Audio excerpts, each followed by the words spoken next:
Net pačios tobuliausios atostogos gali būti sugadintos. Atidiems visada reikia būti ir net einant į paplūdimį svečioje šalyje patartina stebėti draudžiamuosius ženklus. Kitaip teks paploninti piniginę. Plačiau apie tai pasakoja šio ryto enciklopedija.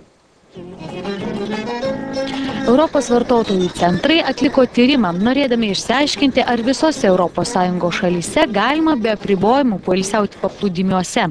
Šio tyrimo iniciatoriai italai pasirodo ne veltui. Italija paprastai afišuoja, kad jos visi paplūdimiai yra vieši, tačiau Italijos valdžios institucijos yra išdavusios labai daug leidimų privatiems asmenims, tai yra, ir juridiniams asmenims viešbučiams, kurie naudoja pajūrio zoną savo reikmėms.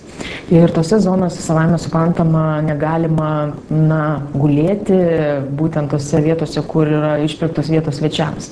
Italijoje draudžiama griežtai vesti šunis į pajūrio zoną, bet kaip minėjau, Italijoje yra šiokių tokių niuansų, kad kai kuriuose paplūdimiuose yra galima vesti šunis ir tiems šunims netgi yra suteikti tam tikri privalumai, kaip pavyzdžiui dušas šunims arba lovelis vandeniu atsigerti.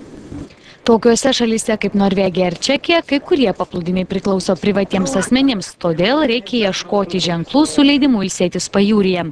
Pavyzdžiui, Bulgarijoje visi paplūdimiai yra vieši. Čia leidžiama ir šunis atsivesti be jokio mokesčio.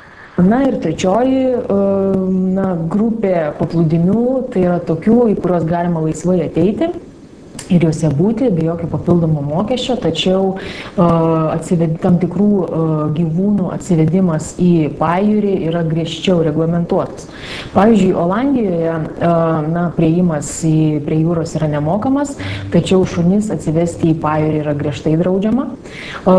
Nors Olandija yra nustačiusi tam tikrus netgi maršrutus kopose ir netgi tam tikras valandas, kada galima vedžioti šunis.